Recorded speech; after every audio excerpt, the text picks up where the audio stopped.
صرف صحیح بخاری کی 5370ویں روایت کے مطابق جناب رفاع کرزی نے ایک عورت سے نکاح کیا اور اس عورت کو طلاق دے دی. ان خاتون نے ایک اور صاحب سے نکاح کر لیا. اب کچھ عرصے کے بعد وہ خاتون حضور کے پاس تشریف لے کر آئیں کہ میں اپنے دوسرے شوہر کے ساتھ نہیں رہنا چاہتی کیونکہ میرا دوسرا شوہر مجھ سے ازدواجی تعلق استوار نہیں کرتا. اس پر حضور نے جواب دیا، کہا جاتا ہے اس روایت کے مطابق کہ ایسا تب تک ممکن نہیں جب تک تم اپنے دوسرے شوہر کے ساتھ ازدواجی تعلق قائم نہ کر لو. تو کیا اس حدیث کی روشنی میں حلالہ درست ہے؟ کیونکہ امام ابو حنیفہ بھی حلالے کو مکروہ تحریمہ قرار دے کر جائز سمجھتے ہیں. دیکھیے، حلالے کو تو پہلے آپ الگ سے سمجھ لیجئے کہ وہ بالکل ناجائز ہے. حلالہ اصل میں سازش کی بنیاد پر کیا گیا نکاح ہوتا ہے. نکاح اور طلاق سازش کی بنیاد پر نہیں ہو سکتے. نکاح کرنا ہے تو ویسے ہی نکاح ہوگا جیسے نکاح ہوتا ہے، آزادانہ رضامندی سے ہوگا، سنجوگ قائم کرنے کے لیے ہوگا. یہ انہی مقاصد کے لیے ہوگا جو مقاصد شریعت میں قائم کیے گئے ہیں. یہ چیز اپنے پیش نظر رکھ کے نکاح کرنا کہ 1 یا 2 دن بعد طلاق دے دی جائے گی، یہ سازش ہے. اور اسی وجہ سے رسالت مآب صلی اللہ علیہ وسلم نے یہ کہا ہے کہ اللہ تعالیٰ نے حلالہ کرنے والے اور کرانے والے پر لعنت کی. اس لیے اس کا تو کوئی سوال ہی نہیں ہے، یہ بالکل حرام ہے. جو قرآن مجید نے بات کہی ہے وہ یہ نہیں کہی ہے کہ آپ حلالہ کر کے جائز کر لیں. قرآن نے تو یہ کہا ہے کہ اگر ایک بار طلاق دی اس کو واپس لے لیا، 2-4 سال بعد پھر طلاق دی اس کو بھی واپس لے لیا، پھر اس کے بعد کبھی طلاق دی ہے، تو جب ایک آدمی نے 3 مرتبہ زندگی میں اس حق کو استعمال کر لیا ہے تو اب یہ غیر مختتم تو نہیں ہو سکتا. اب اس کے لیے یہ پابندی ہے کہ یہ خاتون کہیں اور اپنی آزادانہ مرضی سے نکاح کرے گی، وہاں سے طلاق ہو جاتی ہے، پھر نکاح دوبارہ ہو سکتا ہے. یہ بات تھی. اس کو لوگوں نے حلالے کی صورت دے دی جس کو نبی صلی اللہ علیہ وسلم نے اللہ تعالیٰ کی کتاب کے ساتھ کھیلنے سے مترادف قرار دیا. اس کی تو کوئی گنجائش ہی نہیں ہے. پہلے یہ سمجھ لیجئے. یہ جو روایت ہے، اس ساری روایت کو اگر آپ دیکھیں تو اس کے اندر اصل مسئلہ حلالے کا ہے ہی نہیں. اس میں یہ ہے کہ ایک خاتون نے آ کے اپنے شوہر پر ایک الزام لگایا ہے طلاق لینے کے لیے، اور اس میں یہ کہا ہے کہ لہو ہدبہ. اس میں الفاظ جو ہے وہی ہے جن کا ترجمہ میں یہاں نہیں کر سکتا ہوں. یعنی اس نے کہا کہ یہ اس قابل ہی نہیں ہے کہ میرے ساتھ کوئی تعلق قائم کرے. دوسرا شوہر. اس کے بعد ہوا کیا کہ انہوں نے نبی صلی اللہ علیہ وسلم نے اس کے شوہر کو بھی بلا لیا. جب شوہر سے بات ہوئی تو انہوں نے پوری تفصیل بتائی کہ میں کس طرح ان کے ساتھ مقاربت کرتا ہوں. پھر اس کے بعد بچے آئے تو وہ بھی ملتے جلتے تھے. تو رسول اللہ صلی اللہ علیہ وسلم نے کہا کہ یہ کہاں سے آ گئے ہیں؟ تو یہ معلوم ہوا کہ اس خاتون نے ایک جھوٹ بولا ہے. اس پر حضور نے یہ کہا کہ اب تم نے اگر یہ جھوٹی بات کی ہے تو یہ سب کچھ اب کرو گی تو اس کے بعد ہی تمہارے مقدمے. ڈیٹیل آپ بیان کر رہے ہیں یہ کہاں لکھی ہے؟ یہ سب روایتوں میں بیان ہوئی ہے. میں نے خود اپنی کتاب میں پوری روایت یہ جو روایت آپ پوری روایت سنا رہے ہیں یہ کم از کم صحیح بخاری میں تو موجود نہیں. بخاری کا طریقہ یہ ہے کہ وہ بعض اوقات کسی روایت کو بیان کرتے ہیں، ایک جگہ پر ایک ٹکڑا، دوسری جگہ دوسرا ٹکڑا. میں نے یہ پوری روایت بیان کر دی. یہ ٹکڑوں کی شکل میں کیا پوری روایت صحیح بخاری میں موجود ہے؟ بخاری میں بھی ہے، مسلم میں بھی ہے، دوسری جگہوں پر بھی ہے. آپ اس کو اکٹھا کیجئے جب تو اس سے یہ ساری حقیقت معلوم ہوتی ہے. اسی وجہ سے کسی حدیث کے معاملے میں رائے قائم کرنے کے لیے ضروری ہوتا ہے کہ اس کے تمام طرق اکٹھے کیے جائیں، پوری بات پہلے سمجھی جائے کیا ہے. روایات کے بارے میں تو قاعدہ یہی ہے کہ آپ پوری روایت کو پہلے جمع کریں گے. اس کی وجہ یہ ہے کہ لوگوں نے یہ باتیں بیان کی ہیں. کسی نے ایک جملہ بیان کر دیا، کسی نے 2 جملے بیان کر دیے. حدیث کو تو سمجھنے کا یہ طریقہ ہی نہیں ہے کہ آپ کسی ایک چیز کو لے لیں. لا ان اللہ المحلل والمحلل لہ.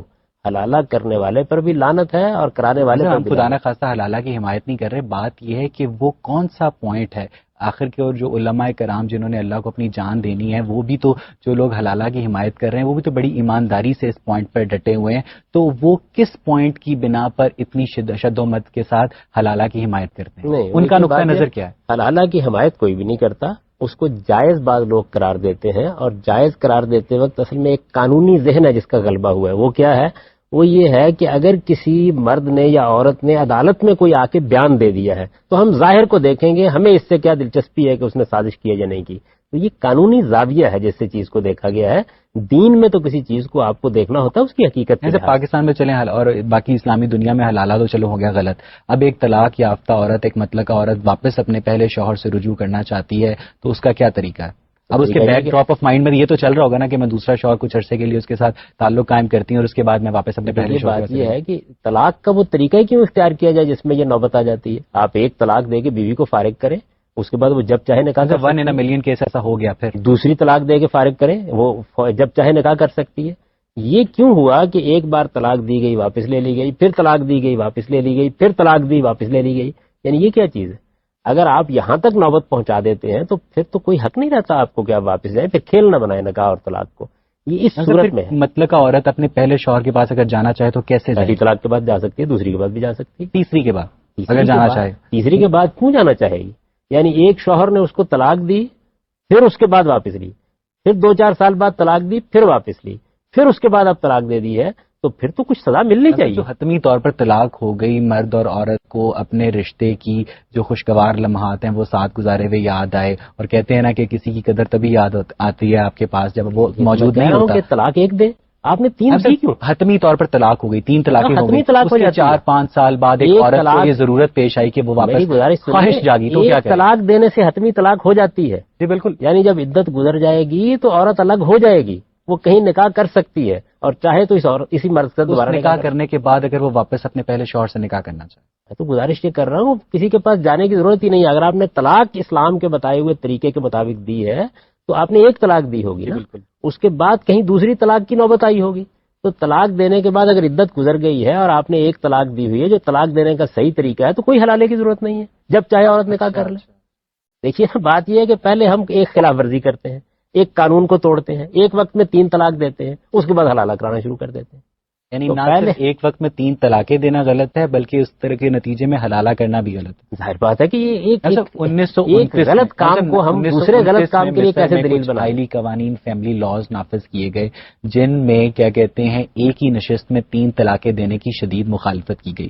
مولانا ابوالعلا مودودی نے ان قوانین کی اس زمانے میں بہت حمایت کی اور ان کا ترجمہ حقوق الزوجین نامی کتاب سے بھی کیا. بعد میں پتہ نہیں کچھ سیاسی حالات نے کچھ شاید ایسا پلٹا کھایا کہ انہوں نے طلاق ثلاثہ بیک مجلس یعنی ایک نشست میں 3 طلاقوں کی حمایت شروع کر دی. تو صاحب آپ کا کیا خیال ہے کہ جو علماء کرام کا سٹانس ہے وہ بدلتے ہوئے سیاسی حالات کے مرہون منت ہوتا ہے؟ اس میں تھوڑا سا آپ ریکارڈ درست کر لیجئے. حقوق الزوجین اس زمانے میں نہیں لکھی گئی، یہ تو قیام پاکستان سے پہلے لکھی گئی. 1929 میں مصر میں لاز آئے نا، تب یہ کتاب لکھی گئی، تب یہ کتاب لکھی گئی تھی. اس زمانے میں مولانا سید ابوالعلا صاحب مودودی کا نقطہ نظر مختلف تھا. بعد کے زمانوں میں ان کے نقطہ نظر میں تبدیلی آتی چلی گئی. اس میں یہ یقینی بات ہے کہ بہت سے عوامل کام کرتے ہیں، اور آپ کا یہ خیال بھی درست ہو سکتا ہے کہ اس میں سیاسی عوامل نے بھی اپنا کام کیا، لیکن ہمیں تو استدلال کو دیکھنا ہے. جو دلیل دی گئی ہے وہ دلیل اگر پہلی ان کسی تحریر میں مضبوط ہے تو ہمارے لیے سر آنکھوں پر، اور اگر بعد میں کوئی مضبوط بات ہے تو سر آنکھوں کے اوپر. کسی بھی صاحب علم کی کسی چیز کو پڑھتے وقت ہم تو یہ دیکھیں گے اس کی دلیل کیا ہے. وہ دلیل مضبوط ہونی چاہیے. اگر وہ دلیل مضبوط ہے تو وہ کسی کی رائے ہے اس کو قبول کرنا چاہیے.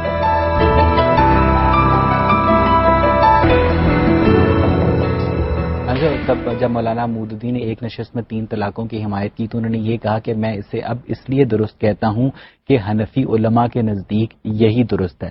اب سچویشن اب یہ ہے کہ پاکستان کا جو فیملی لا آرڈیننس ہے 1962 کا، اس میں عورت کو ایک نشست میں 3 طلاقیں دینے کی شدید مخالفت کی گئی ہے، جبکہ پاکستان کی جو اکثریتی آبادی ہے وہ حنفی فقہ سے تعلق رکھتی ہے، اور اکثریتی آبادی کو شاید یہ بھی نہیں معلوم کہ ان کا جو فقہی قانون ہے وہ ان کے ملکی قانون سے مختلف ہے. دیکھیے مولانا مودودی کا استدلال بھی اس سے بہت مختلف تھا. انہوں نے جو مخالفت کی وہ بھی بہت مختلف دلائل کی بنیاد پر روشنی ڈالا. یعنی وہ تو یہ کہہ رہے تھے کہ دیکھیے اس معاملے میں اگر قانون سازی ہونی ہے تو اس قانون سازی میں اہل علم کی آراء کو شامل ہونا چاہیے.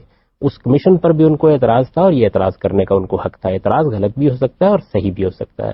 اصل چیز یہ ہے کہ جو انہوں نے آرگومنٹ دیا ہے، جو دلیل دی ہے، اس کو ہم دیکھیں. ہماری سوسائٹی میں زیادہ تر حنفی علماء ہیں، عام طور پر انہی کا فتویٰ چلتا ہے، لوگ انہی کے مطابق رائے قائم کرتے ہیں. اسٹیٹ کو اگر قانون سازی کرنی ہے تو اس معاملے میں ایک بڑا ڈیبیٹ ہونا چاہیے، بہت بڑے پیمانے پر اہل علم کو اس میں آرا دینی چاہیے. تو میرا احساس یہ ہے کہ جب تک آپ اس پورے پروسیجر کو اختیار نہیں کریں گے آپ لوگوں کا اعتماد نہیں بحال کر سکتے. آئلی قوانین سر درست نہیں ہیں، ان میں بہت سی خامیاں ہیں، ان کو بھی درست کرنے کی ضرورت ہے. وہ بھی بہرحال ایک ایسے زمانے میں بنائے گئے تھے جس میں رد عمل کی نفسیات میں لوگ مبتلا تھے. تو دونوں طرف کچھ غلطیاں موجود ہیں، دونوں کی اصلاح کرنا چاہیے. رد عمل انگریزوں کی طرف سے نہیں، رد عمل اصل میں بے شمار پہلوؤں سے پیدا ہوتا ہے. بعض اوقات ایک چیز پہ بحث ہو رہی ہے، جیسے ہمارے حدود آرڈیننس کا معاملہ ہوا. حدود آرڈیننس کے معاملے میں 2 انتہائیں وجود میں آ گئی تھی. تو رد عمل ہماری اپنی سوسائٹی میں موجود ہوتے ہیں، یعنی خواتین، ترقی پسند لوگ، اسلام پسند لوگ جن کو کہا جاتا ہے، ان کے باہمی مناقشات سے بعض اوقات بات خراب ہو جاتی ہے. اگر ہم علمی طریقہ اختیار کریں چیزوں کو جائزہ لینے کا تو کبھی یہ نوبت نہ. ٹھیک ہے صاحب. جی آپ پوچھیے. آپ نے آج کے پروگرام میں بات کی کہ ہمیں ضرورت ہے خاندان کی، ہمیں ضرورت ہے ایک ایسی فیملی کی کہ جو اسٹیبلشڈ ہو، اس کے اندر غصے میں آ کر یا کسی جذبات سے مغلوب ہو کر دی گئی ہوئی طلاق کی کوئی شرعی اور قانونی حیثیت نہیں ہوتی ہے بقول آپ کے. دوسری طرف آپ یہ کہتے ہیں کہ اگر طلاق اسٹیبلش ہو گئی ہے 3 دفعہ الگ الگ مواقع پر طلاق دی جاتی ہے اور وہ اسٹیبلش ہو گئی ہے، تو اس کے بعد حلالہ کرنا وہ بھی حرام ہے۔ تو غامدی صاحب آپ بتائیے کہ آپ کے اس آرگومنٹ سے یا اسلام کے اس سرکمسٹانس سے کیا خاندان ٹوٹتا نہیں ہے؟ یہ خاندان کو توڑ رہا ہے، یہ خاندان کو بکھرا رہا ہے، یہ خاندان کو قریب نہیں لا رہا۔ اگر وہ عورت اور وہ مرد یہ چاہتے ہیں کہ وہ دوبارہ اکٹھے ہو جائیں اور اسی خاندان کو آگے لیڈ کریں تو ان کا یہ حق تو اسلام نے ختم کر دیا۔ آپ بتائیں کہ سوسائٹی کیسے چلے گی اور بچے کہاں جائیں گے، اور یہ سب کچھ جو سب کچھ آپ نے مجھے بتایا ہے پہلے، آپ مجھے یہ بتائیے گا کہ اس سارے سرکل کو تو خود ہمارے جو قوانین ہیں وہ خود توڑ رہے ہیں، تو حلالہ کیوں حرام ہے؟ ہمارے قانون نے تو کچھ نہیں کیا، قانون کی خلاف ورزی سے مسائل پیدا ہوئے ہیں۔ قانون تو یہ تھا کہ آپ ایک وقت میں ایک طلاق دیں، اور جب آپ نے طلاق دے دی ہے اگر عدت میں آپ واپس نہیں لینا چاہتے، عدت گزر جائے گی، بیوی الگ ہو جائے گی، آپ جب چاہیں دوبارہ نکاح کر سکتے ہیں۔ ہم اس قانون کی پہلے خلاف ورزی کرتے ہیں، اس قانون کو پہلے توڑتے ہیں، اس کے بعد اپنے لیے مسائل پیدا کر لیتے ہیں۔ تو ہمیں چاہیے یہ کہ پہلے تو ہم قانون کو ٹھیک طریقے سے سمجھیں، ایک بات۔ دوسری چیز یہ ہے کہ کوئی بھی قانون جب بنایا جاتا ہے تو اس کو کبھی غیر محدود نہیں بنایا جا سکتا۔ یعنی آپ طلاق کا اگر حق دے رہے ہیں تو اس کو بھی کھیل نہیں بننا چاہیے۔ ہر آدمی کو جو مسلمان ہے یہ ایجوکیٹ کرنا چاہیے کہ دیکھو تمہیں زندگی میں 3 حق دیے گئے ہیں، ان کو سلیقے سے استعمال کرنا۔ اگر تم پہلا حق استعمال کرنے کے بعد دوبارہ رجوع کر لو گے تو پھر تمہارے پاس 2 حق اور باقی رہیں گے، دوسرا بھی استعمال کر سکتے ہو، اس کو استعمال کر لیا تو پھر ایک ہی باقی رہ جائے گا، اور پھر تمہارے لیے اس بیوی کے ساتھ زندگی بسر کرنے کا کوئی موقع باقی نہیں رہے گا۔ لیکن دیکھیں نیت تو غلط نہیں ہے نا۔ اگر ایک شخص ڈیپینڈ کر رہا ہے، اللہ تعالیٰ بھی گناہ معاف کر دیتا ہے، تو آپ بتائیں کہ ایک خاندان کو توڑنے سے کیا یہ بہتر نہیں ہے کہ ہم اس قانون کے ذریعے، حلالہ کے قانون کے ذریعے اسی سرکل میں آ کر دوبارہ ایک خاندان کو ری جوائن کر دیں؟ دیکھیے بات یہ ہے کہ خاندان کو قاعدے سے درست ہونا چاہیے، کسی چیز کو ایک طرف سے نہیں حاصل کیا جاتا، اس کو تمام پہلوؤں سے درست ہونا چاہیے۔ تو ہمارے ہاں جو طلاق کا قانون ہے، میں آپ کو اطمینان دلاتا ہوں کہ اگر لوگ اس کی پابندی کریں، میں نے تو اس کے لیے تجویز کیا تھا کہ طلاق نامہ باقاعدہ بنا دیا جائے تاکہ اس میں خلاف ورزی ہونے کا امکان ہی نہ رہے۔ آپ ایک بار اس کو ٹھیک طریقے سے نافذ کر دیجئے، اس کی نوبت ہی بہت کم آئے گی، اور اگر کسی جگہ اس کی نوبت آتی ہے تو اس میں بھی راستہ تو کھلا ہے، پھر ٹھیک ہے وہ خاتون کہیں شادی کرتی ہے اتفاق سے، وہاں سے اس کو طلاق ہو جاتی ہے، آ جائے گی دوبارہ، لیکن آپ ایک گھر کو برباد ہونے سے بچانے کے لیے قانون کے پورے مزاج کو خراب نہیں کر سکتے۔ لوگوں کو تنبیہ ہونی چاہیے کہ یہ کوئی لامتناہی سلسلہ نہیں ہے کہ آپ طلاق دیتے رہیں اور نکاح کرتے رہیں۔ اس کے بعد اگر تعلقات حلالہ کے بعد رکھے جاتے ہیں تو وہ ناجائز ہوں گے، آپ یہ کہہ رہے ہیں؟ دیکھیے نکاح کرنا جائز ہی نہیں ہے نا، نکاح کے کچھ قاعدے مقرر کیے گئے ہیں۔ نکاح کیسے آپ نے کرنا ہے، ظاہر ہے آپ اس نکاح کے طریقے کو چھوڑ کر کسی اور طریقے سے نکاح کریں گے، مثلا مہر مقرر نہیں کرتے، آپ اس کے حقوق ادا کرنے کے لیے تیار نہیں ہوتے، تو وہ بھی ظاہر ہے قابل دست اندازی پولیس جرم بن سکتا ہے۔ ایسے ہی بہت سے معاملات ہیں کہ جن کے اندر آپ قانون کی جب خلاف ورزی کریں گے تو اس کو روکا جائے گا۔ قانون بناتے وقت اصل میں یہ نہیں کیا جاتا کہ کوئی ایک چیز یا کوئی ایک جذبہ آپ پر غالب آ جائے، قانون پورے کے پورے نظم کو سامنے رکھ کے بنایا جاتا ہے۔ نہ طلاق کا حق ایسا حق بن جائے کہ جس کے نتیجے میں لوگ کھیل کھیلنا شروع کر دیں، نہ طلاق لوگوں کے لیے مذاق کی چیز بن جائے، لوگ اس کو ایک سنجیدہ معاملہ لیں، اس کے لیے کچھ موقع مقرر کیے جائیں، لوگوں کو پہلے سے اس کے لیے ایجوکیٹ کیا جائے۔ جب آپ ان کو اچھی طرح ایجوکیٹ کر دیں گے تو پھر وہ اس کی خلاف ورزی نہیں کریں گے۔ صاحب ایک ریلیشنز میں آپ ایک تصور پیش کرتے ہیں کہ شوہر کا ایک درجہ بلند ہے، رامدی صاحب کیا ایز اے ہیومن بینگ یہ حق دیا جا سکتا ہے کسی کو کہ وہ کسی اور شخص کو مارے، کسی اور شخص کو پیٹے؟ حالانکہ یہ حق دیا گیا اسلام کے اندر، پہلے کہا گیا کہ اگر عورت تمہارے ساتھ مطمئن نہیں ہے، تم عورت کے ساتھ مطمئن نہیں ہو تو تمہیں چاہیے کہ اس سے ملنا جلنا چھوڑ دو، اس سے بات چیت بند کر دو، دوسرے نمبر پر اس سے ہم بستری ختم کر دو، اور تیسرے نمبر پر یہ کہ اس کو مارو۔ تو یہ رائٹ اسلام نے دیا، یہ کیوں دیا؟ آپ نے ساری بات جو ہے جو اصل بات تھی اس کو بالکل ایک دوسرا رخ دے دیا۔ جس چیز پر اسلام میں تادیب کا حق حاصل ہوتا ہے، ماں باپ کو بھی حاصل ہوتا ہے، ریاست کو بھی حاصل ہوتا ہے، شوہر کو بھی حاصل ہوتا ہے، وہ نشوز ہے، اس کو کہتے ہیں سرکشی۔ اس کا مطلب یہ ہے کہ اولاد ماں باپ کے مقابلے میں کھڑی ہو گئی ہے، اس کا مطلب یہ ہے کہ ایک شہری ریاست کے مقابلے میں کھڑا ہو گیا ہے، اور اس کا مطلب یہ ہے کہ ایک بیوی نے شوہر کو شوہر ماننے سے انکار کر دیا۔ تو یہ کوئی اختلاف ہو جانے کی چیز نہیں ہے۔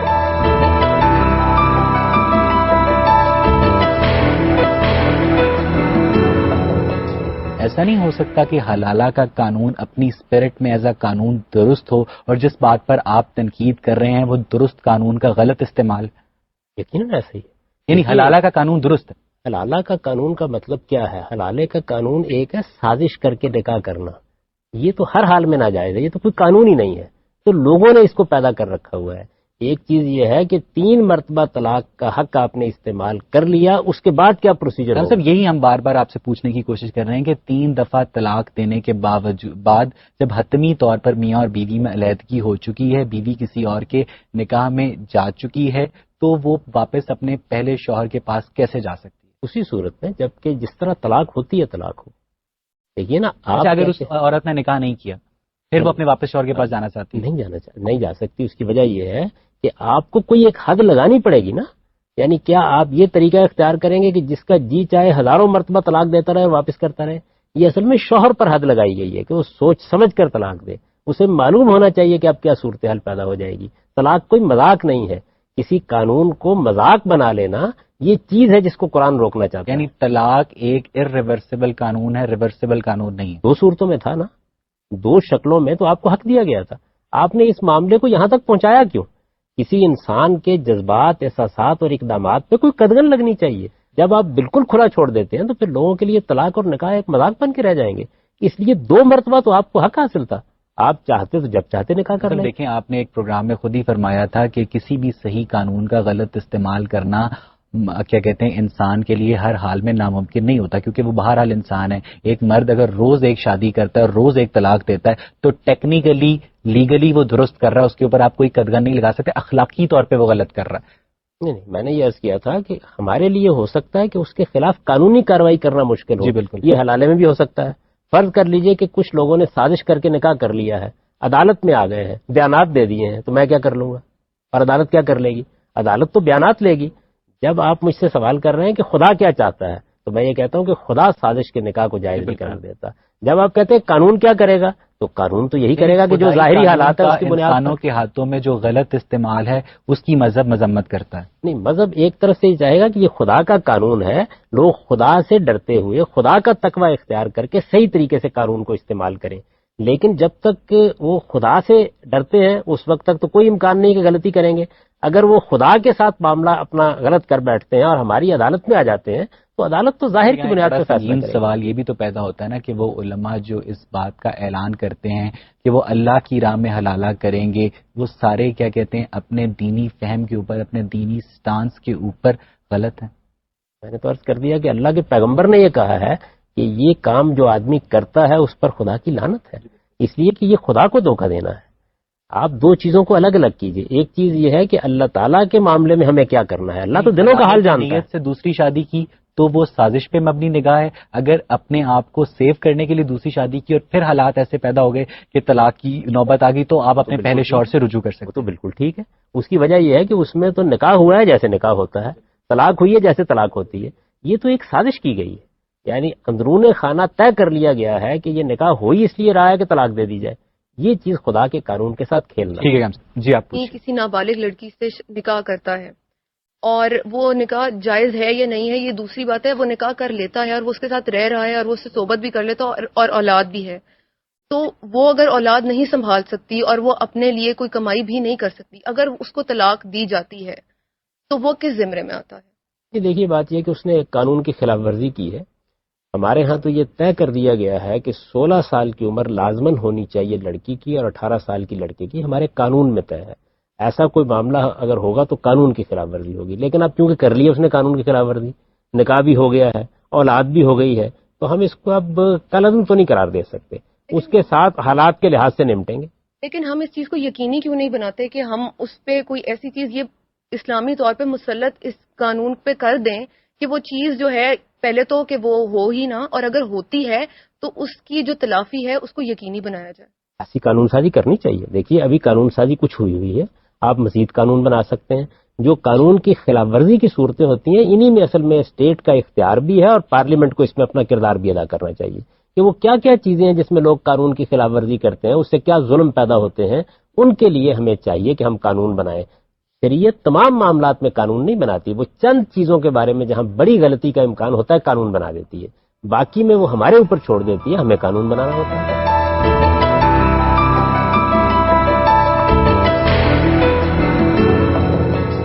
قانونی طور پر پروویژن یہ ہے کہ جو لڑکی کی شادی سے کے لیے کم از کم عمر ہے وہ 16 برس ہوگی اور لڑکے کی جو شادی کے لیے کم از کم عمر ہے وہ 18 برس ہوگی ہمارے قانون کے مطابق. جب ہم اسلامی تاریخ کا مطالعہ کرتے ہیں تو ہمیں اس میں ڈیویشنز بھی نظر آتے ہیں. ہم اس بحث میں نہیں پڑتے. بات ہو رہی ہے طلاق پہ. سورہ طلاق کی 4 آیت کے مطابق ان عورتوں کے لیے بھی عدت کی مدت 3 ماہ ہے جن کو ابھی ایام آنا شروع نہیں ہوئے. اب چونکہ ایسی خواتین یا لڑکیاں نابالغ ہوتی ہیں تو کیا مذہب اس آیت کی روشنی میں نابالغ لڑکیوں سے شادی کی اجازت دیتا ہے؟ اور پھر اس صورت میں اس 16 سال کی لڑکی والے قانون کا کیا ہوگا؟ نہیں، اس پہ جو الفاظ ہیں وہ ہیں واللہ لم یحزنا، یعنی وہ اس عمر کو تو پہنچ گئی ہیں لیکن اس کے باوجود ایام نہیں آئے. اس کا صحیح ترجمہ یہ ہے. ہم سب جن لوگوں نے فتح محمد جالندری نے یہی ترجمہ کیا ہے، پیکٹال نے یہی ترجمہ کیا ہے، یوسف علی نے یہی ترجمہ کیا ہے. اس ترجمے پر جن لوگوں نے تنقید کی ہے ان کو بھی پڑھ لیجیے. اس میں جو الفاظ استعمال کیے گئے ہیں وہ یہ ہیں واللہ لم یحزنا.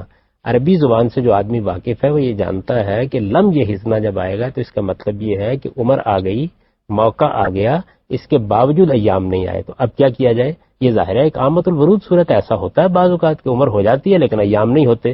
اس میں پھر کہا گیا کہ 3 مہینے کی مدت کافی ہے، اس کو 3 مہینے کی مدت میں تبدیل کر دیا گیا. یہ بات ہے جو قرآن مجید نے کہی ہے. اس سے چھوٹی عمر کی شادی کے لیے استدلال کرنا ٹھیک نہیں. جو آپ نے واقعات کی مثالیں دی ہیں تو دیکھیے ہر سوسائٹی کے اندر کچھ رسوم رواج ہوتے ہیں، یہ موجود رہتے ہیں. قانون سازی اسی لیے کی جاتی ہے کہ رسوم اور رواج میں جہاں خرابی ہے اس کو دور کیا جائے. اچھا، بعض حالات میں ایک رواج ایک صورتحال میں ٹھیک ہوتا ہے لیکن تمدن کی تبدیلی کے ساتھ اس کے بارے میں قانون سازی کرنے کی ضرورت پڑ جاتی ہے. تو قانون سازی کا حق کس سے سلب نہیں ہوتے؟ دین کے احکام ابدی ہوتی ہیں. دین میں ایسا کوئی حکم دیا نہیں گیا. دیکھیے دین کے احکام اور چیز ہے، واقعات بالکل اور چیز ہے. دین میں تو قرآن مجید نے واضح کر دیا اس بات کو کہ نکاح کی عمر کو پہنچنے کے بعد نکاح ہونا چاہیے. جب یہ بات اصول کے لحاظ سے واضح کر دی گئی، اب اس کی خلاف ورزی نکاح کی عمر کیا ہے آئیڈیل عورت کے لیے؟ دیکھیے اس سے ہر آدمی واقف ہے. اس کے معاملے میں ہمارے ہاں جو قانون سازی کی گئی ہے وہ عمومی تجربات کی روشنی میں کی گئی ہے. اگر اس میں کوئی تبدیلی آ جائے تو آپ قانون میں تبدیلی بھی کر سکتے ہیں. لیکن بلوغ کی جو علامتیں ہیں وہ جب ظاہر ہو گئیں، باشعور ہو گئی ایک خاتون یا ایک مرد، تو ان کی شادی ہو سکتی ہے. کیا یہ جو ہمارے معاشرے میں پریکٹس ہے کہ بعض دفعہ عورت کا جو نکاح ہے وہ کم عمری میں پڑھا دیا جاتا ہے اور اس کی رخصتی تب کی جاتی ہے جب وہ بلوغ کو پہنچ جائے، اس کو آپ کیسے دیکھتے ہیں؟ نہیں، اب تو قانون میں اس کو ممنوع قرار دے دیا گیا ہے لیکن دیکھیے اس میں بھی کچھ مسائل ہوتے ہیں. آپ جس جاگیردارانہ سوسائٹی میں رہتے ہیں، بسا اوقات وہاں دیہاتی لوگوں کے لیے اتنی مشکلات پیدا ہو جاتی ہیں کہ ان کے لیے اپنی بچی کی عزت کو محفوظ رکھنے کا اس کے سوا کوئی راستہ ہی نہیں ہوتا کہ اس کا نکاح کر دیں گے. تو جب آپ قانون سازی کرتے ہیں، اسی وجہ سے دیکھیے اس میں قانون نہیں بنایا گیا، یعنی شریعت میں قانون نہیں بنایا. سوشیو اکنامک کنڈیشنز ہیں جو اس کا تعین کریں گے اس قانون کا. دیکھیے اسی لیے میں اسی کو سمجھانے کی بار بار لوگوں کو کوشش کرتا ہوں کہ شریعت ان معاملوں میں قانون سازی کرتی ہے جو ابدی ہو سکتے ہیں، جو ہمیشہ رہ سکتے ہیں. باقی معاملات کو آپ پر چھوڑ دیا جاتا ہے. اس میں سماجی حالات، عمرانی حالات، کسی سوسائٹی میں تمدن اس وقت کس مقام پر کھڑا ہے، ایک قبائلی معاشرے میں آپ کو بڑے اور طرح کے قانون بنانے پڑیں گے. آپ اس وقت دیکھیے آپ کے ملک میں یہ صورتحال ہے کہ ایک علاقہ ایسا ہمارے یہاں موجود ہے جس کے لیے آپ کو آئین میں استثناء پیدا کرنا پڑا ہے. آپ کا فاٹا کا علاقہ آئین میں استثناء پیدا کرنا پڑا ہے. وہاں آپ کی صوبائی حکومت کی جورسڈکشن نہیں ہوتی، وہاں آپ کی کورٹس کی جورسڈکشن نہیں ہوتی. کیوں؟ وجہ کیا ہے؟ آپ کو قبائلی رسوم روایات کے لحاظ سے کچھ اقدامات کرنے پڑے. میں اس کی تائید نہیں کر رہا، میں یہ آپ کو بتا رہا ہوں کہ قانون سازی کرتے وقت آپ کو اپنے معاشرے کو دیکھنا ضروری ہوتا ہے. اس میں بھی سامنے تو یہ آیا نا کہ جب کلچرل ٹریڈیشنز اور ریلیجن آپس میں انفیوز کرتے ہیں تو ایک عجیب و غریب قسم کا سسٹم آف پریکٹس وجود میں آتا ہے جس میں مذہب کو، کلچر کو، ریلیجن کو علیحدہ علیحدہ آئیڈینٹیفائی کرنا قریب ناممکن ہو جاتا ہے. تو ایسی صورتحال میں علماء کے درمیان جو ڈویژن ہے وہ بھی نیچرل ہے کیونکہ ہر عالم کا جو کیا کہتے ہیں مکتبہ فکر ہے اور جو ذہنی کیا کہتے ہیں استعداد ہے وہ مختلف ہے. تو ایسی صورت میں کیا دین کی ایک واحد پکچر پیش کرنا اجتہادی معاملات میں یا کیا کہتے ہیں قانونی معاملات میں ممکن نہیں؟ نہیں، کیوں کیا جائے؟ دیکھیے بات یہ ہے کہ انسانوں کو سوچنے کا راستہ بند کیوں کرتے ہیں آپ؟ اس کے لیے جو طریقہ ہے وہ طریقہ یہ ہے کہ پارلیمنٹ میں قانون سازی کر لیجیے. پارلیمنٹ میں جس تعبیر کو اکثریت حاصل ہو جائے گی وہ قانون بن جائے گی. اگر آپ کسی ایک چیز پہ اصرار کریں گے تو اس کے نتیجے میں دیکھیے نا، وہ پھر اصرار کرتے وقت آپ کسی کو اتھارٹی دیں گے. جب اتھارٹی کسی کو دیں گے تو پوپ وجود میں آ جائے گا، یعنی پھر آپ کو پاپائیت کو ماننا پڑے گا، اس کے علاوہ کوئی راستہ نہیں. حامدی صاحب، دین اسلام کے مطابق اسلام نے سارے آئلی قوانین کو نکاح اور طلاق کی صورتوں کو متعین کر دیا ہے، اور آپ نے بھی مثالوں سے سارے کنڈیشنز کو واضح کر دیا ہے۔ میرا آپ سے سوال یہ ہے کہ پاکستانی معاشرے میں جب ایک عورت طلاق لینا چاہتی ہے یا خلا کی صورتحال پیدا ہو جاتی ہے تو پھر نکاح نامے کی کیا شرعی حیثیت رہ جاتی ہے جب آپ گواہوں کی موجودگی کو اہم گردانتے ہیں یا باقی نیتوں کو یا اس کے اقرار کر لینے کو شوہر کے یا بیوی کے ایک اہم حیثیت حاصل ہو جاتی ہے، تو پھر یا تو اس کی تنسیخ کر دی جاتی ہے نکاح نامے میں کہ عورت کو ہم نہیں حق دیتے کہ وہ طلاق دے دے یا وہ خلا لے لے، تو پھر جب وہ اس کا حق ہی ایک تحریری طور پر بھی اسے چھین لیا جاتا ہے تو پھر شرعی طور پہ تو ویسے بھی اس کی کوئی حیثیت نہیں ہے، تو پھر کچہری میں یا کورٹس میں اس کے ساتھ اس طرح استحصال ہوتا ہے، تو اس بارے میں آپ کیا کہیں گے؟ یہاں تھوڑی سی غلط فہمی ہو رہی ہے میری بہن۔ جو نکاح نامہ ہے ہمارا، اس میں خلا کے حق پر کوئی پابندی نہیں لگائی گئی، لگائی بھی نہیں جا سکتی۔ یہ تو شریعت کا دیا ہوا حق ہے، یہ ہر عورت کے پاس موجود ہے۔ اس میں تفویض طلاق کا ایک کالم ہے۔ اس کا مطلب یہ ہے کہ کیا عورت یہ حق لینا چاہتی ہے کہ وہ جب چاہے اپنی طرف سے طلاق دے دے، تو اس کو بعض اوقات کاٹ دیا جاتا ہے، تو وہ آپ کو حق حاصل ہے۔ آپ اگر چاہتی ہیں کہ وہ حق آپ لیں تو آپ کو نکاح نامے کو پڑھنا چاہیے اور اس کے اوپر اس کے لحاظ سے دستخط کرنے چاہیے۔ ہماری سوسائٹی کا دباؤ چونکہ اس معاملے میں بہت زیادہ ہوتا ہے، والدین پسند نہیں کرتے، عام طور پر معاشرہ پسند نہیں کرتا، اسی کو پیش نظر رکھ کر میں نے یہ تجویز پیش کی تھی کہ اس پروسیجر سے عورت کو گزارنے کی بجائے اور عدالتوں میں دھکے کھلانے کی بجائے ہم قانون سازی ایسی کر دیں کہ جس کے نتیجے میں اس کو طلاق حاصل۔ اچھا، بات یہ ہے کہ ایک ملک میں ہونے والی شادی یا ایک ملک میں دی جانے والی طلاق کو دوسرے ملک کے عدالتی نظام کے لیے کس طرح ایکسیپٹیبل بنایا جا سکتا ہے، کیونکہ سچویشن اس وقت مزید کمپلیکیٹڈ ہو جاتی ہے جب مسلمانوں کے مکاتب فکر آپس میں ایک نظام طلاق پر متفق نہیں ہوتے، تو وہ کس طرح ایک نظام طلاق کا مطالبہ، جیسا کہ آپ کہتے ہوتے ہیں کہ میں امریکہ میں اپنی مرضی سے نکاح اور شادی کے طلاق کے معاملات نہیں کر سکتا، تو امریکہ کس طرح آپ کو اجازت دے سکتا ہے جب تک مسلمان آپس میں ایک نظام طلاق پر متفق نہیں ہو سکتے، یا دوسرے مغربی ممالک اس بات کو کیسے الاؤ کر سکتے ہیں؟ کہ مسلمان جو وہاں رہ رہے ہیں ان کو یہ معلوم ہے کہ وہاں کے قوانین ان کے دین کے مطابق نہیں ہیں، اس لیے یہ فیصلہ تو ان کو کرنا ہے کہ وہاں جائیں یا نہ جائیں۔ امریکہ نے جو قانون بنا رکھا ہے میرے نزدیک تو جہاں تک ان قوانین کا تعلق ہے جس میں کسی گروہ کے مذہب کے معاملات زیر بحث آتے ہیں، وہاں کوئی اس نوعیت کا قانون بنانے نہیں چاہیے۔ ہر گروہ کو، ہر مذہبی نقطہ نظر کے حاملین کو حق ہونا چاہیے کہ وہ اپنے طریقے پر نکاح اور طلاق کے معاملات کریں۔ ٹھیک ہے صاحب جی، آپ پوچھیے۔ عورت کے پاس طلاق کا مطالبہ کرنے کی بجائے طلاق دینے کا حق ہونا چاہیے، کیونکہ اگر وہ طلاق کا مطالبہ کرتی ہے اور اگر اس کا شوہر اسے طلاق دینے کو راضی نہیں ہے تو اسے کورٹ کچہری کے چکر لگانے پڑیں گے، جو کہ معاشرے میں اس کی بہت بدنامی ہوگی۔ تو اس کے لحاظ سے آپ کیا کہنا پسند کریں گے؟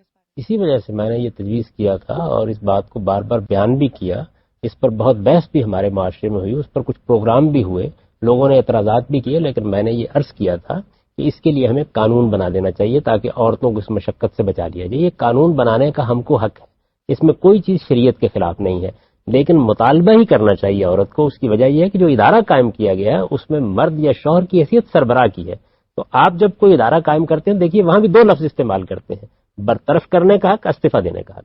عورت اصل میں جب مطالبہ کرتی ہے تو کیا کرتی ہے؟ وہ استعفیٰ دے رہی ہوتی ہے، وہ یہ کہتی ہے کہ میں معافی چاہتی ہوں، میں اب اس معاہدے کو قائم نہیں رکھنا چاہتی۔ یہ کیوں کیا گیا ہے؟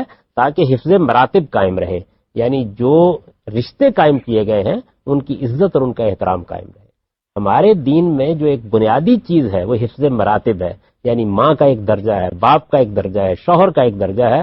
ہمارے ہاں خواتین یہ اصل میں اب ماننے کے لیے تیار ہی نہیں ہے کہ شوہر بھی ایک برتری کے مقام پر عزت کی جگہ پر ہونا چاہیے۔ وہ خیال کرتی ہے یہ دوستی کا تعلق ہے، اس کو قانونی شکل دے دی گئی ہے۔ اسلام کا نقطہ نظر یہ نہیں ہے، وہاں ماں باپ بھی دوستی کے مقام پر نہیں ہوتے، وہاں پر شوہر بھی اس حیثیت میں نہیں ہوتا۔ یہ ادارے قائم نہیں رہ سکتے اس کے بغیر۔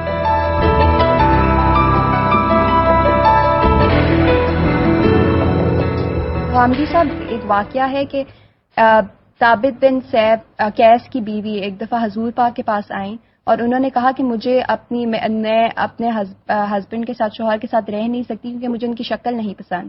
تو حضور پاک پھر ثابت بن قیس کے پاس گئے اور انہوں نے ان کو یہ واقعہ بیان کیا، اور پھر اس کے بعد جو تھے بلکہ ثابت بن قیس ان سے صاحب بہت محبت کرتے تھے اپنی بیوی سے، لیکن پھر بھی انہوں نے حضور پاک کے کہنے پہ علیحدگی اختیار کر لی اپنی بیوی سے۔ تو جہاں اسلام علیحدگی شکل بری ہونے پہ بھی اگر اتنی اجازت دیتا ہے کہ عورت علیحدگی اختیار کر سکتی ہے، تو پھر وہ طلاق کیوں نہیں دے سکتی؟ دیکھیے، علیحدگی اختیار کرنا ایک چیز ہے، اس کا پروسیجر کیا ہونا چاہیے۔ یعنی پروسیجر میں کیا یہ چیز کی جائے کہ وہ کھڑے کھڑے طلاق دے دیتی ہیں؟ ایسا نہیں کیا انہوں نے اس کا مطالبہ کیا، اس مطالبے کو مان لیا گیا. یعنی یہ بتا دیا گیا کہ عورت کی طرف سے اگر طلاق کا مطالبہ سامنے آتا ہے اور وہ مطالبہ معقول ہے، سمجھانے بجانے کے لیے کچھ وقت ضرور لیا جائے گا، اس کو ماننا چاہیے. اور اگر وہ مطالبہ اس بنیاد پر بھی ہو گیا ہے کہ مجھے صورت پسند نہیں، تو اس کو بھی مان لینا چاہیے. کیونکہ جب علیحدگی کا فیصلہ دونوں نے کر لیا ہے تو اکٹھا رکھنے کی کوئی جبری کوشش کامیاب نہیں ہو سکتی. شوہر عورت میں انا میں آ کر اس کا مطالبہ ماننے سے انکار کر دے، اسی کے لیے دو راستے اختیار کیے گئے ہیں نا، کہ اگر وہ مطالبہ مان لیتا ہے تو پھر تو مسئلہ ہی کوئی نہیں ہے. دیکھیے یہ محض ایک اگر نہیں مانتا تو اسی کے لیے تو ہم تجویز کر رہے ہیں. اب ہمارے ہاں طلاق کے لیے پھر عورت عدالت میں جاتی ہے، تو ہم یہ تجویز کر رہے ہیں کہ نہیں، اس کے لیے ایک پروسیجر مقرر کر دیا جائے، اس کے لیے قانون سازی کر دی جائے.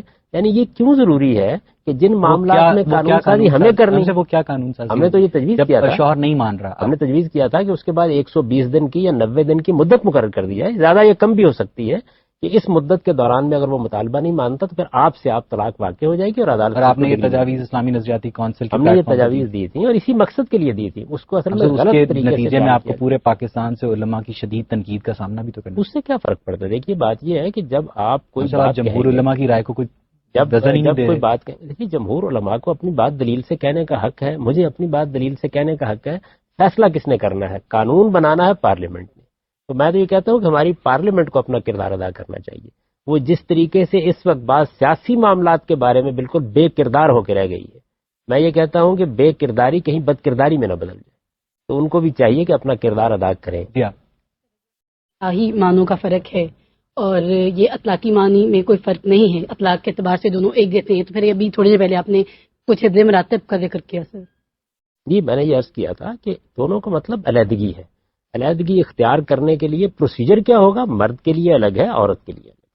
اور وہ فرق کیا کیا گیا؟ وہ فرق یہ کیا گیا ہے کہ مرد طلاق دیتا ہے، یوں کہیے آپ کہ وہ اس ادارے سے کسی کو برطرف کرتا ہے، اور عورت استعفیٰ دیتی ہے، یعنی وہ طلاق کا مطالبہ کرتی ہے. بس اتنا فرق کیا گیا. اب اس کے مطالبے کے بعد کیا کرنا ہے، اس کے لیے قانون سازی کرنے کا ہم کو حق حاصل ہے. ہم قانون سازی کر سکتے ہیں، اس وقت بھی ہوئی ہے. آپ یہ دیکھیے پہلے زمانے میں تو صورتحال یہ تھی کہ عدالت میں عورتیں جاتی تو ان کو بہت لمبی سبات سے سابقہ درپیش ہوتا تھا. ہمارے یہاں پاکستان میں بھی یہ طریقہ رہا، بلکہ 56-57 تک یہی صورتحال تھی. پھر آہستہ آہستہ اس میں تبدیلی آنی شروع ہو گئی، اور اب ہمارے جج حضرات اتنے سخت نہیں رہے اس معاملے میں. وہ اسی جگہ پر آ گئے ہیں کہ اگر یہ معلوم ہو گیا ہے کہ عورت کو صورت بھی پسند نہیں ہے تو آخر ہمیں اکٹھا رکھنے کی کیا ضرورت ہے. ٹھیک ہے، تو ہمارے یہاں بھی تبدیلیاں آ رہی ہیں سر. لیکن فیصلہ کرنے میں آپ نے کہا کہ حفظ مراتب کا خیال رکھا جائے گا. مطلب جب اس ڈیسیژن اگر عورت مطالبہ کرتی ہے تو پھر سارے سرکمسٹانسز کو دیکھا جائے گا کہ وہ جو مطالبہ کریے کیوں کریے، کیسے کریے، کیسے نہیں کریے. لیکن اگر مرد طلاق دے رہا ہے تو پھر وہاں پہ وہ سرکمسٹانسز نہیں دیکھے جا رہے. سب کچھ دیکھا جاتا ہے. اس کے لیے بھی 3 مہینے کی مدت مقرر ہے، اسی لیے مقرر کی گئی ہے. 3 مہینے کی جو مدت مقرر کی گئی ہے وہ اسی لیے ہے کہ اب خاندان اپنا کردار ادا کرے، سوسائٹی اپنا کردار ادا کرے، لوگ سمجھائیں بجائیں، خود آدمی کو کچھ عقل آ جائے اور وہ اس کو واپس لے لے. سر ابھی تک کی بحث میں ہم لوگ یہاں تک پہنچے ہیں کہ اس مسئلے میں قرآن نے بہترین صورت دی ہے طلاق کے لیے، اور بہترین حالات عورت اور مرد دونوں کے لیے بیان کیے ہیں. لیکن ہمارے ہاں جو پرابلم چل رہا ہے وہ صرف اس لیے ہے کہ ہمارے ہاں ریلیجن اور اسٹیٹ میں ایک تصادم ہے، وہ اکٹھے نہیں چلتے ہیں. تو یہ تصادم کون ختم کرے گا؟ اس کے لیے آپ نے کہا کہ جو عوام ہیں یا ہماری جو ینگسٹرز ہیں ان کو سوچنا چاہیے اور ان کو اپنے نالج میں اضافہ کرنا چاہیے. This and that. جب غلطی اسٹیٹ کی ہے، قوانین بنانے کی ہے، تو پھر فریقین کو کیوں اس میں قصوروار ٹھہرایا جاتا ہے؟ جب اگر ایک عورت خلا کا مقدمہ دائر کرتی ہے یا خلا لینا چاہتی ہے تو اس کو جتنا کنڈم کیا جاتا ہے یہ آپ سے، ہم سے، کسی سے چھپا نہیں ہوا ہے. تو یہ کون اس ذمہ داری کو قبول کرے گا؟ کیا آپ کو نہیں لگتا کہ عوام کی بجائے لیڈرشپ کا فقدان ہے؟ اور کیا علماء کے لیے کوئی خصوصی قسم کے انسٹیٹیوٹ ہوں گے؟ کیا ان لوگوں میں سے ایک سائنٹسٹ، ایک انجینئر بننے والا طالب علم، ظاہر ہے وہ بھی مسلمان ہے، قرآن پاک کا وہ بھی ویسے ہی مطالعہ کر سکتا ہے، تو یہ کیا کہنا کہ نہیں جی ایک علماء کے لیے ایک علیحدہ سے اسپیسیفائی کر کے ایک علیحدہ کلاس کو ڈیولپ کیا جائے؟ اور ہم نے نتائج بھی دیکھ لیے ہیں کہ اس میں پھر دہشت گرد اس طرح جو ایکسٹریمسٹ پیدا ہو رہے ہیں. تو ایسی صورت میں اس وجہ سے ہوا ہے کہ ہمارا جو عمومی تعلیم کا نظام ہے اس میں ہم نے اس کی گنجائش نہیں رکھی کہ ایک آدمی جو او لیول، اے لیول تک یا ایف ایس سی تک تعلیم پاتا ہے وہ اگر عالم بننا چاہے تو بن سکے، وہ ڈاکٹر بننا چاہے تو بن سکتا ہے، وہ انجینئر بننا چاہے تو بن سکتا ہے، وہ کمپیوٹر سائنس میں اختصاص کرنا چاہے تو کر سکتا ہے. یہ قصور ہمارا ہے. ہم نے اپنے نظام تعلیم میں اس کی گنجائش نہیں رکھی. وہ فارسی میں کہتے ہیں خانہ خالی رد دیب می گیرد. جب ہم نے اس کا خیال نہیں رکھا تو پھر ہمارے علماء آگے بڑھے، انہوں نے مدرسے قائم کر لیے. تو یہ ہم اپنی ذمہ داری پوری کریں، ریاست اپنی ذمہ داری پوری کرے، علماء اپنی ذمہ داری ادا کریں، دانشور اپنی ذمہ داری ادا کریں. سوسائٹی کی اصلاح کسی ایک شخص یا ایک فرد یا ایک گروہ سے نہیں ہوتی، یہ ہم سب کو مل کے کردار ادا. یہ بتائیے کہ جو طلاق کا موجودہ قانون ہے اس میں کن کن تبدیلیوں کی ضرورت ہے ہم سے؟ تو میرے نزدیک سب سے بڑی چیز تو یہ ہے کہ ہمیں طلاق نامہ مرتب کرنا چاہیے. طلاق نامہ مرتب کر کے طلاق نامہ مرتب کرنا چاہیے اور اس میں لوگوں کو بتانا چاہیے کہ وہ ہر حال میں ایک طلاق دیں گے. 2 طلاق 3 طلاق کا کوئی تصور بھی ان کے ذہن میں نہیں ہونا چاہیے. ایک طلاق اگر وہ دے چکے ہیں تو تب دوسری طلاق کی نوبت آنی چاہیے. یہ صورتحال ہے. محض اس کی اگر آپ اصلاح کر دیں، جس طرح ہم نے ایک نکاح نامہ مرتب کیا ہوا ہے. آپ دیکھیے جب یہ نکاح نامہ نہیں تھا اس وقت تک لوگ نکاح کرتے تھے، نکاح اس وقت بھی ہوتا تھا. اب نکاح نامہ ہم نے مرتب کر دیا تو لوگوں کے ذہن میں یہ بات راسخ ہو گئی ہے کہ آپ کو نکاح نامے کے مطابق ہی نکاح کرنا ہے. تو اگر آپ طلاق نامہ بھی مرتب کر دیں گے تو اس کے بعد لوگ قانون کی خلاف ورزی نہیں کریں گے. وہ جا کے وہاں سے ایک طلاق نامہ لیں گے، اس کو پر کریں گے، اس پر دستخط کریں گے، اور اس طرح جو قانون کی خلاف ورزی سے مسائل پیدا ہوتے ہیں طلاق کے پورے پروسیس کو آپ چینلائز کرنے کی بات اس کو پوری طرح ٹھیک ہے. ہم سب یہاں پہ آج کی گفتگو کو سمیٹتے ہیں. ناظرین، زمانہ قدیم کے مشہور یونانی شاعر ہومر نے اپنی کتاب دی اوڈیسے میں لکھا ہے کہ جب ایک میاں اور بیوی مل کر ایک گھر بساتے ہیں اور اپنے دوستوں کے لیے باعث مسرت اور اپنے دشمنوں کے لیے باعث آزار بنتے ہیں تو اس سے زیادہ قابل تحسین بات کوئی ہو نہیں سکتی. اسی لیے طلاق کو ہر ممکنہ حد تک سماجی اور مذہبی پیراڈائم میں برا جانتے ہوئے اسے صرف ایک ناگزیر برائی کے طور پر ہی قبول کیا جانا چاہیے. اس کے ساتھ ہی اپنے میزبان اویس اقبال اور پروگرام غامدی کی پوری ٹیم کو اجازت دیجیے.